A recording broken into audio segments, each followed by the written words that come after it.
প্রিয় শিক্ষার্থীবৃন্দ, আসসালামু আলাইকুম। আশা করি তোমরা সকলে সুস্থ নিরাপদে আছো। সুস্থ নিরাপদে থাকো, সেটাই আমরা কামনা করি। তো গত ক্লাসে আমরা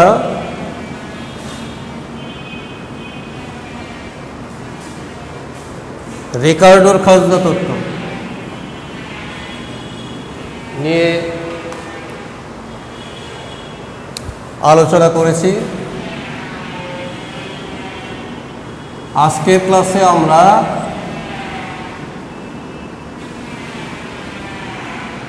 আধুনিক খাজনা তত্ত্ব নিয়ে আলোচনা করব। আমরা একইভাবে এই তত্ত্বটিও কিছু বিষয় ধরে ধরে আলোচনা করব। বিষয়গুলো হচ্ছে এই তত্ত্বের ইতিহাস, ভিত্তি, প্রবক্তা, সমর্থক, মূল উপজীব্য, অনুমিতি, বিশ্লেষণের মধ্যে আমরা এটা খাজনা কি, কেন দেয়া হয়, এর পরিমাণ নির্ধারণ আমরা চিত্রের মাধ্যমে উপস্থাপন করার চেষ্টা করি। তো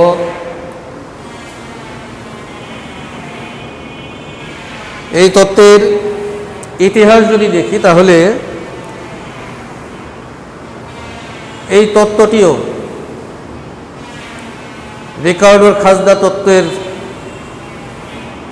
ভুল ত্রুটিগুলো, সমালোচনাগুলো ধরিয়ে দিতে গিয়ে এবং রিকার্ডোর খাজনা তত্ত্বের সমালোচনায় মার্শাল যেটা বলছেন যে সাধারণ দ্রব্য সামগ্রীর মতো খাজনাও ভূমির চাহিদা এবং ভূমির যোগানের ভিত্তিতে বাজার প্রক্রিয়ায় নির্ধারণ করা যায়।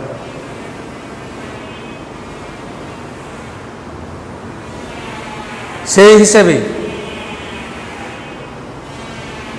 আধুনিক অর্থনীতিবিদগণ রিকার্ডোর খাজনা তত্ত্বের সমালোচনা করতে গিয়েই এই তত্ত্বের অবতারণা করেন। ধ্রুপদী অর্থনীতিবিদ ডেভিড রিকার্ডো যে খাজনা তত্ত্ব, সেই খাজনা তত্ত্বের অসঙ্গতি, ত্রুটি ও অবাস্তবতা অপসারণ করে আধুনিক অর্থনীতিবিদগণ খাজনা সম্পর্কে একটি তত্ত্ব প্রদান করেন। এটি আধুনিক খাজনা তত্ত্ব নামে পরিচিত। মূলত এটি রিকার্ডোর খাজনা তত্ত্বের পরিমার্জিত ও পরিবর্তিত সংস্করণ। তাহলে এর ভিত্তি কি? আমরা বোধহয় সহজেই উত্তর দিতে পারি, রিকার্ডোর খাজনা তত্ত্ব। তাহলে আধুনিক খাজনা তত্ত্বের ভিত্তি হচ্ছে রিকার্ডোর খাজনা তত্ত্ব। আধুনিক খাজনা তত্ত্বের প্রবক্তারা হলেন মিসেস জোয়ান রবিনসন, জে.এস. মিল, বোল্ডিং, জি. স্টিগলার ও পি.এ. স্যামুয়েলসন প্রমুখ আধুনিক খাজনা তত্ত্বের চূড়ান্ত রূপ প্রদান করেন। পরবর্তীতে জোয়ান রবিনসনের নেতৃত্বে জেমস, প্যারেটো, মার্শাল প্রমুখ অর্থনীতিবিদগণ এর প্রসার ঘটান। তত্ত্বটির মূল উপজীব্য হচ্ছে, রিকার্ডো বলছেন খাজনা কেবল জমির ক্ষেত্রেই প্রযোজ্য। রিকার্ডোর তত্ত্বের মূল উপজীব্য ছিল খাজনা কেবল জমির ক্ষেত্রেই প্রযোজ্য। আধুনিক খাজনা তত্ত্বের মূল উপজীব্য হচ্ছে খাজনা কেবল জমির ক্ষেত্রেই প্রযোজ্য নয়, বরং সব উপকরণের ক্ষেত্রে প্রযোজ্য।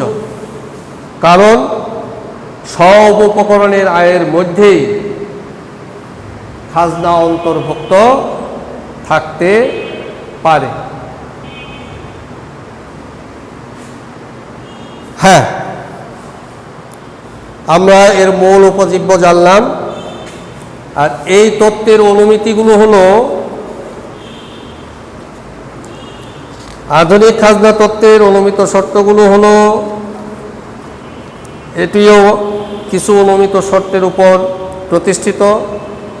সকল জমি একই শ্রেণীভুক্ত, উৎপাদিত দ্রব্যসমূহ সমজাতীয়, বাজারে পূর্ণ প্রতিযোগিতা বিদ্যমান। পূর্ণ প্রতিযোগিতা সম্পর্কে আমাদের বোধহয় ধারণা থাকারই কথা, কারণ আমরা তো পূর্ণ প্রতিযোগিতা পড়েছি। এই বাজার সম্পর্কে আদ্যপান্ত জেনেছি।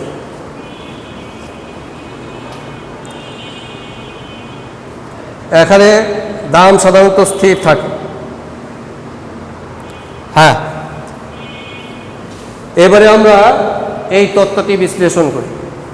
তত্ত্বের বিশ্লেষণে আমরা খাজনা কি, খাজনা কেন দেওয়া হয় এবং পরিমাণ নির্ধারণ। আধুনিক অর্থনীতিবিদগণ খাজনা বলতে কি বলছেন? আধুনিক অর্থনীতিবিদদের মতে উৎপাদনের উপকরণের একটি নির্দিষ্ট এককের সর্বনিম্ন যোগান দাম এবং সেই একক থেকে অর্জিত প্রকৃত আয়ের মধ্যকার ব্যবধানকে খাজনা বলে। তাহলে উৎপাদনের উপকরণের একটি নির্দিষ্ট এককের, ওই এক একর জমি যদি আমরা হিসাব করি, সর্বনিম্ন যোগান দাম। যোগান দাম কোনটি? যে দাম না হলে যোগান দেয়া হবে না। এবং সেই একক থেকে অর্জিত প্রকৃত আয়, আমরা যে আয় দেখেছি রিকার্ডোর খাজনা তত্ত্বে, সেই আয়ের কথা বলা হয়েছে। এই দুয়ের মধ্যকার যে ব্যবধান, সেই ব্যবধানটাই হচ্ছে খাজনা। রিকার্ডোর খাজনা তত্ত্বে এটাকে উদ্বৃত্ত বলা হয়েছে। আয় ব্যয়, আয় থেকে ব্যয় বাদ দিয়ে যেটা উদ্বৃত্ত হয়েছে সেটাকেই বলা হয়েছে খাজনা। এখানেও তাই বলা হয়েছে। এখানে আয়কে বলা হয়েছে যোগান, ব্যয়কে যোগান দাম হিসেবে দেখানো হয়েছে এবং আয়কে অর্জিত প্রকৃত আয় হিসেবে দেখানো হয়েছে।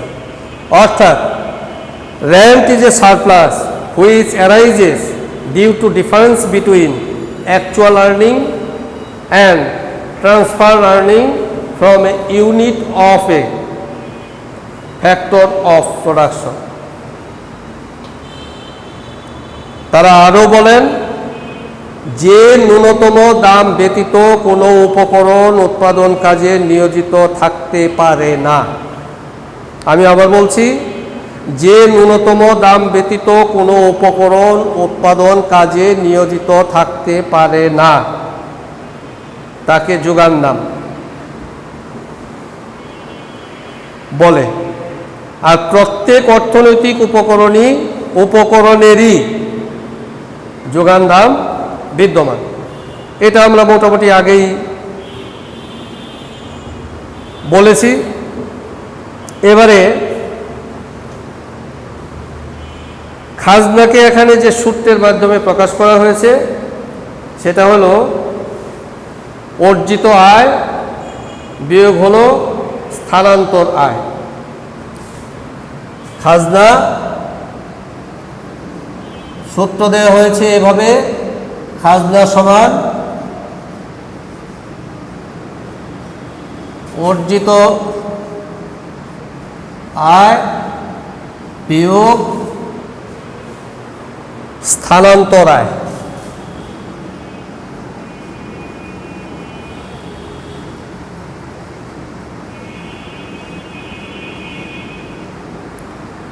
সমান লেখা যায়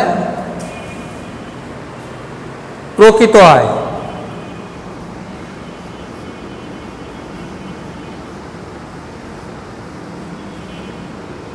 বিয়োগ যোগান দাম।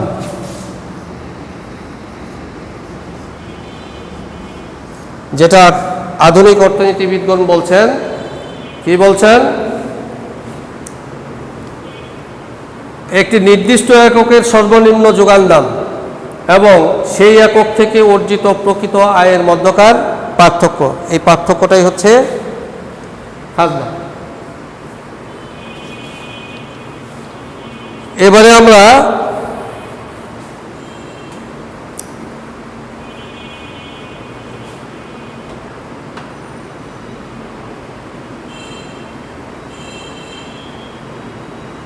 আধুনিক অর্থনীতিবিদদের দৃষ্টিকোণ থেকে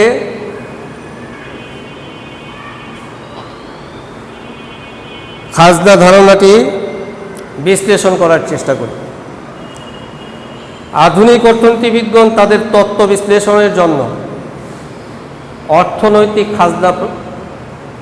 খাজনা ধারণাটি প্রবর্তন করেন। অর্থনৈতিক খাজনা ভিত্তিক তত্ত্বটিকে সংজ্ঞা, উদ্ভবের কারণ ও পরিমাণ নির্ধারণ এ তিনটি শিরোনামে বিশ্লেষণ করা হয়, যেটা আমরা এখানে লিখেছি কি, কেন বা উদ্ভবের কারণ এবং পরিমাণ নির্ধারণ কি, সেটির উত্তরে বলা যায় আধুনিক অর্থনীতিবিদগণ অর্থনৈতিক খাজনাকে দুটি দৃষ্টিকোণ থেকে সংজ্ঞায়িত করেন। একটি হচ্ছে স্থানান্তর আয়। মিসেস রবিনসন বলেন, কোনো উপকরণকে যে ন্যূনতম দাম বা পারিশ্রমিকে কাজে নিযুক্ত করা যায় তা অপেক্ষা যে উদ্বৃত্ত পারিশ্রমিক পায় তাই হচ্ছে অর্থনৈতিক খাজনা। এটি হচ্ছে অনুদিত কথা। তার যে বক্তব্যটি ছিল, economic rent is a surplus earn by a particular part of a factor of production over and above the minimum earnings necessary to induce it to do its work. এটি রবিনসনের বক্তব্য। এই প্রসঙ্গে বেনহাম বলেন, কোনো উপকরণ তার স্থানান্তর আয় অপেক্ষা, আমরা এই যে স্থানান্তর আয়ের কথা বলেছি, স্থানান্তর আয় অপেক্ষা যে পরিমাণ অতিরিক্ত আয় ভোগ করে সাধারণভাবে তাই হচ্ছে খাজনা। অর্থাৎ খাজনা সমান হচ্ছে প্রাপ্ত বা উপার্জিত আয় বা অর্জিত আয় বিয়োগ স্থানান্তর আয়। হ্যাঁ, আরেকটি দৃষ্টিকোণ সেটা হলো অপ্রাচুর্যজনিত আয় বা ন্যূনতম যোগান দাম। অপ্রাচুর্যজনিত আয় বা ন্যূনতম যোগান দাম, scarcity earning or minimum supply price. অর্থনীতিবিদ রায়ান বলেন, কোনো উপকরণের প্রকৃত আয় ও ন্যূনতম যোগান দামের মধ্যে যে ব্যবধান হয় তাই হচ্ছে অর্থনৈতিক খাজনা। আমি আবার বলছি, কোনো উপকরণের প্রকৃত আয় ও ন্যূনতম যোগান দামের মধ্যে যে ব্যবধান হয় তাই হচ্ছে অর্থনৈতিক খাজনা। অর্থাৎ economic rent is the difference between the actual earnings and its minimum supply price. এটা রায়ান তার প্রাইস থিওরি বইতে চ্যাপ্টার 7-এ উল্লেখ করছেন। সেক্ষেত্রে খাজনার যে সূত্রটি দাঁড়ায় সেটি হচ্ছে অর্থনৈতিক খাজনা সমান প্রকৃত আয় যোগান দাম, প্রকৃত আয় বিয়োগ যোগান দাম। এক্ষেত্রে কোনো উপকরণ একটি নির্দিষ্ট সময়ে তার সেবা কার্য বিক্রি করে যে দাম পায় তাই হচ্ছে উপকরণটির প্রকৃত উপার্জন, অ্যাকচুয়াল আর্নিংস। পক্ষান্তরে বর্তমান কাজে কোনো উপকরণকে ধরে রাখতে হলে যে ন্যূনতম অর্থ প্রদান করতে হয় তাই উপকরণটির যোগান দাম। অতএব কোনো উপকরণের ন্যূনতম যোগান দাম অপেক্ষা প্রকৃত উপার্জন অধিক হলে মজুরি, সুদ বা মুনাফার ক্ষেত্রেও অর্থনৈতিক খাজনা অন্তর্ভুক্ত থাকতে পারে। আর এটিই হচ্ছে আধুনিক অর্থনীতিবিদদের আধুনিক খাজনা তত্ত্বে খাজনা। এই খাজনা উদ্ভবের কারণ সম্পর্কে আধুনিক অর্থনীতিবিদরা বলেন, মূলত দুটি কারণে অর্থনৈতিক খাজনার উদ্ভব হতে পারে। একটি হচ্ছে উপকরণের যোগানের অস্থিতিস্থাপকতা, যেটা ভূমির ক্ষেত্রে আমরা আলোচনা করেছি। আর দ্বিতীয়টি হচ্ছে উপকরণ নিয়োগের বিনির্দিষ্টতা। আমরা এটি নিয়েও এর আগে আলোচনা করেছি। আমরা প্রথমত উপকরণের যোগানের অস্থিতিস্থাপকতা, এটি আবার দেখি উপকরণের অস্থিতিস্থাপক যোগানের জন্য অর্থনৈতিক খাজনার উদ্ভব হয়, কারণ অস্থিতিস্থাপক যোগান সম্পন্ন উপকরণের নিয়োগ বাড়ায়, তার চাহিদা বাড়ে। এমতাবস্থায় যোগান অপরিবর্তিত থাকায় দাম বাড়ে, ফলে উপকরণটির প্রকৃত আয় বেড়ে উদ্বৃত্ত আয় দেখা দেয়। আর এই উদ্বৃত্ত আয় হচ্ছে খাজনা।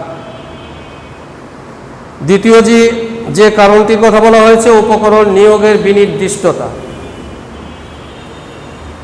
উপকরণ নিয়োগের বিনির্দিষ্টতার জন্য অর্থনৈতিক খাজনার উদ্ভব হয়, কারণ বিশেষীকৃত উপকরণের ক্ষেত্রে বিকল্প কোনো উপকরণ থাকে না। আমরা উদাহরণস্বরূপ বোধহয় বলেছি রেলওয়ে ইঞ্জিন, তারপর আকাশযান, উড়োজাহাজ বা এরোপ্লেনের ক্ষেত্রে যে ইঞ্জিন, সেটা। ফলে উপকরণটির নিয়োগ বাড়ালে তার চাহিদা বাড়ে।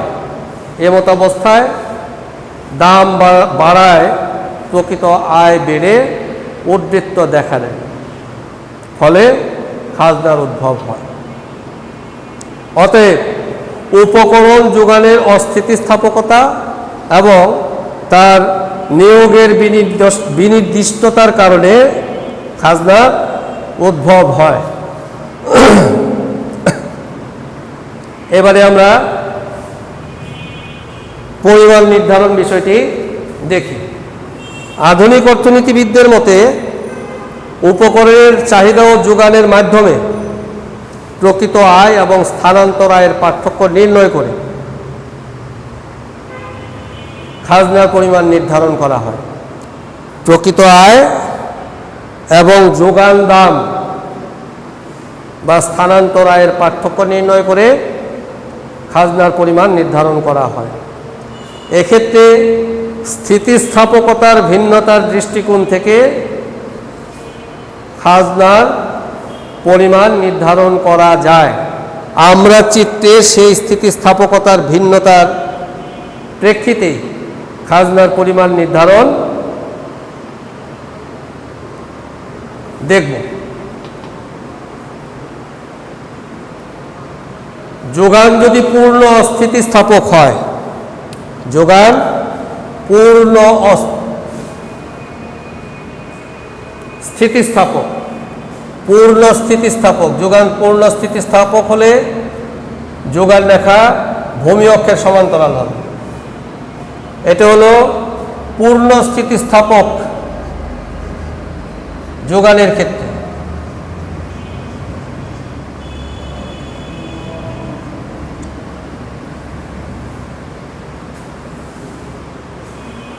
চাহিদা যাই হোক, এক্ষেত্রে দাম বৃদ্ধি পায় না, ফলে উদ্বৃত্ত দেখা দেয় না।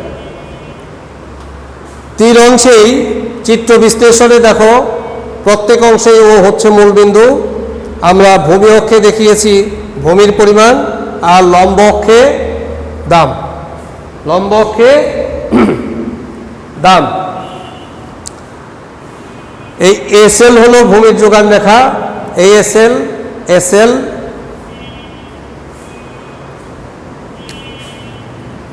এসএল এসএল গুলো হচ্ছে ভূমির যোগান রেখা, আর ডিএল হচ্ছে ভূমির চাহিদা রেখা। ডিএল হচ্ছে ভূমির চাহিদা রেখা।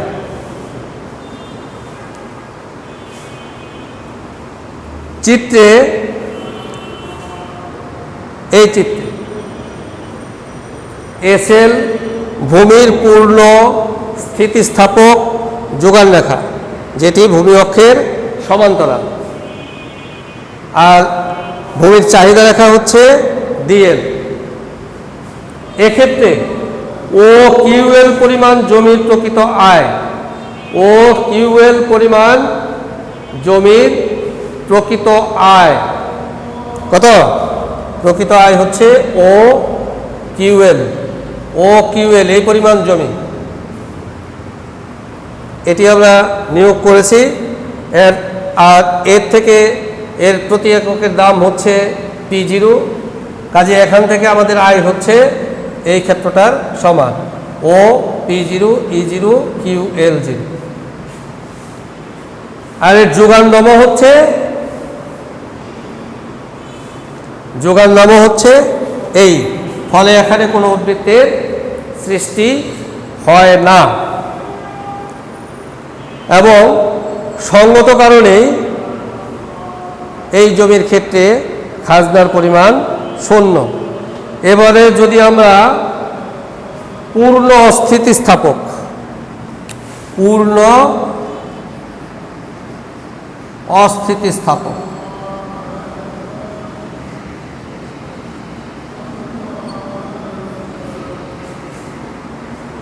উপকরণের ক্ষেত্রে লক্ষ্য করি, তাহলে কি দেখা যায়?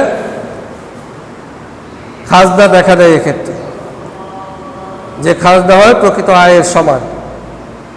চিত্রে একইভাবে ওই ব্যাখ্যাগুলো আছে। এখানে জমির পরিমাণ একইভাবে ও কিউএল0, হ্যাঁ, আর এসএল জমির পূর্ণ স্থিতিস্থাপক যোগান রেখা, আর ডিএল হচ্ছে জমির চাহিদা রেখা। এখানে প্রকৃত আয় হচ্ছে ও কিউএল0 E0P, ও কিউএল0 E0P। আমরা এভাবেও বলতে পারি ও P0 E0 QL0 এই ক্ষেত্রের সমান, এবং স্থানান্তর আয় 0। ফলে প্রকৃত আয়ের পুরোটাই ও Q0 E0 ও P0 E0 QL0 উদ্বৃত্ত আয়। সুতরাং খাজনার পরিমাণও এটাই। আর সর্বশেষ সেটি হচ্ছে আমরা বাজারে অন্যান্য দ্রব্য সামগ্রীর দাম যেভাবে নির্ধারণ করি, একইভাবে এখানে খাজনা নির্ধারণের কথা বলা হয়েছে। পূর্ণ স্থিতিস্থাপক অপেক্ষা কম, পূর্ণ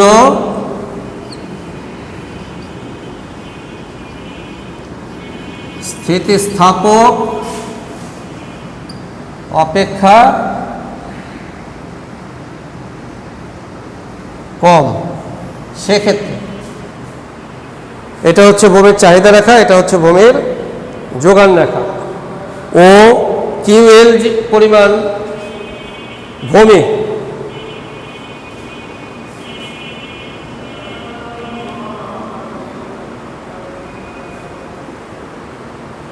এবং P0 দামে জমির চাহিদা ও যোগান সমান।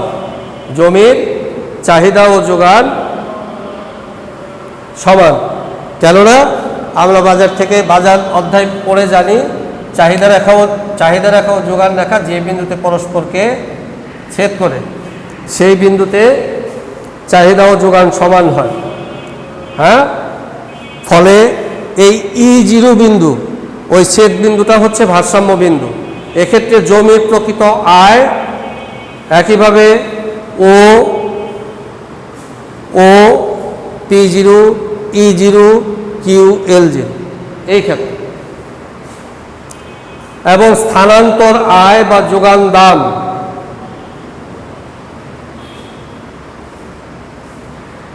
একই, ও P0 E0 QL0।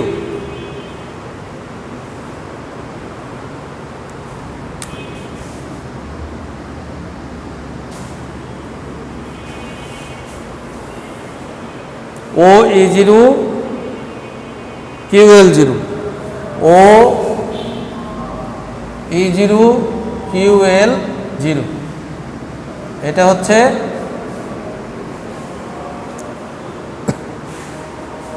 যোগান দাম। আর প্রকৃত আয় কোনটা? প্রকৃত আয় হচ্ছে ও P0 E0 ও Q0, এই পুরোটা। সুতরাং এখানে খাজনা হচ্ছে ও E0 P0 এই ক্ষেত্রে। সুতরাং নির্ণয় খাজনা কত? যে ত্রিভুজটা আমরা উপরে পেয়েছি ও E0 P0, সুতরাং এটা আমরা বলতে পারি উপকরণের যোগান পূর্ণ স্থিতিস্থাপক হলে খাজনা হয় শূন্য, এবং পূর্ণ অস্থিতিস্থাপক এমনকি পূর্ণ স্থিতিস্থাপক অপেক্ষা কম যোগানের ক্ষেত্রে খাজনার উদ্ভব হয়। যেসব উপকরণের যোগান পূর্ণ স্থিতিস্থাপক সেসব উপকরণের ক্ষেত্রে খাজনা দেখা যায় না, কিন্তু পূর্ণ অস্থিতিস্থাপক বা পূর্ণ স্থিতিস্থাপক অপেক্ষা কম যেসব উপকরণের যোগান সেসবের ক্ষেত্রে খাজনার উদ্ভব হয়।